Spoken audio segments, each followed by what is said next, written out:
Hello friends, and welcome to our channel. My name is Debbie and I work with my husband Mark to refinish, repurpose, and restore.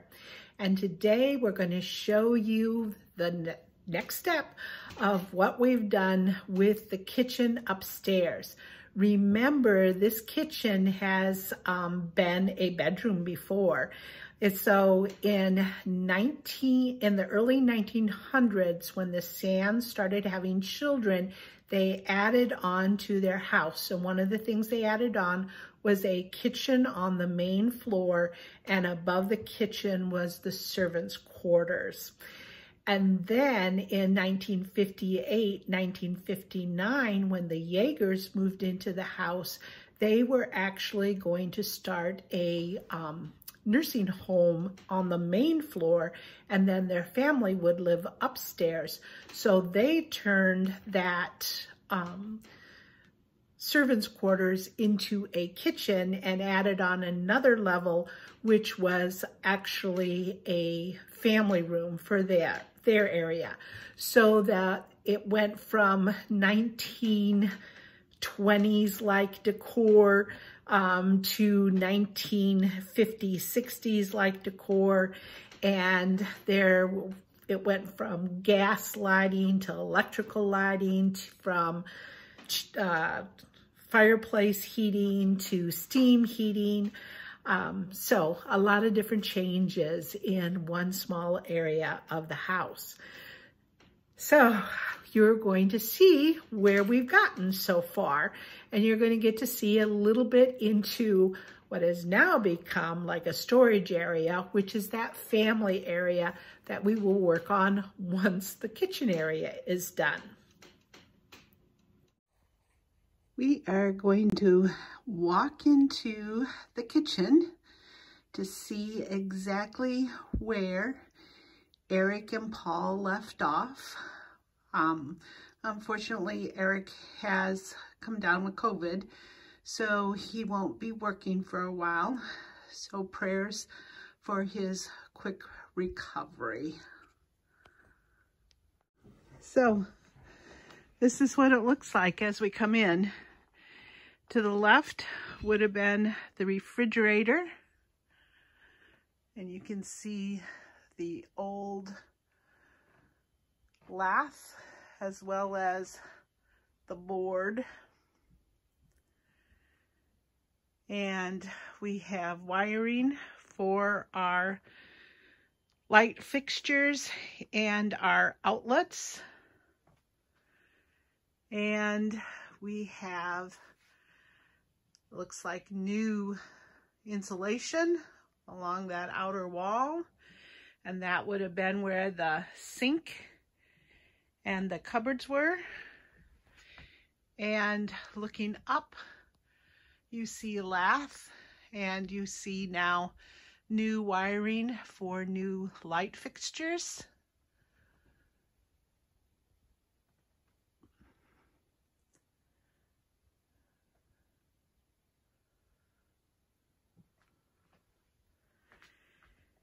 And we have insulation along the aluminum wall, window wall. And this is the window we will be replacing with something that is much more energy efficient. There is a new header. There is the heating from the upstairs furnace. We've got new insulation along with old insulation. And my water brick is still there. If you remember, in our other videos, there was no insulation around this door. And we do have new wiring because the wiring was kind of shoddy from the 60s. Or late 50s, early 60s. And then, of course, we will have more insulation here.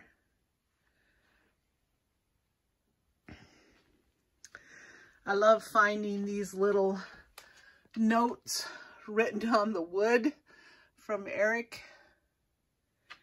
And you gotta love these ceilings. They're gorgeous from the old house. There's no wall there. You can see into that family area, which has now just become a big storage area. And yeah, I need to get some storage boxes and start putting things into boxes. We got a few mattresses for different change outs for rooms. We probably should get rid of those. A new header. And a built-in box around our furnace from the furnace vents from the ceiling. So a lot has been done in this room. And I guess I want to bring over here, there's multiple layers when you're doing an old house. I have no idea if there is wood underneath here. We most likely will put down linoleum again. But as you can see, this is definitely 60s linoleum. And then who knows what was over this. And what we actually took off was indoor-outdoor carpet. That indoor-outdoor carpet is that same indoor-outdoor carpet that is in that family room.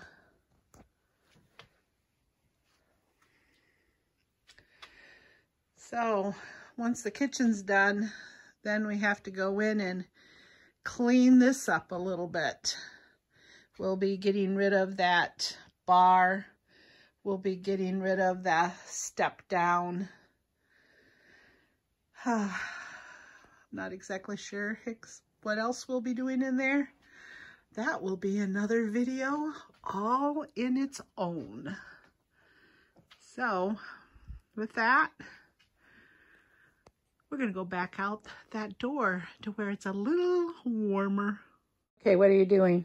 All right, I'm just showing you the difference between the entry point of the room over there and the center of the room right now. That is level, so you can see we're almost 2.5 inches off. That we're gonna have to figure out how to transition that. And then if we go over to the other side here, we have not quite as bad, but something similar. It's probably only about maybe an inch or so difference there. So we're gonna have to figure out a way to transition, especially that end over there, with the for the leveling of the floor. Look at what Eric found. As I looked over these things, some of them do have barcodes on them, but none of them had actually expiration dates. So these must have been pushed back even further inside of the cabinets. We have tea, we have Worcestershire sauce, we have Jell-O, we have beef broth, soy sauce, hot sauce, and we've got a lovely avocado handled can opener. So it's always amazing what you find when you actually pull out cabinets. So again, I'll get to throw all of these lovely things away.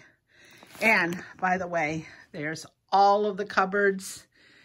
Eric, I guess, was able to pull the rest of them down.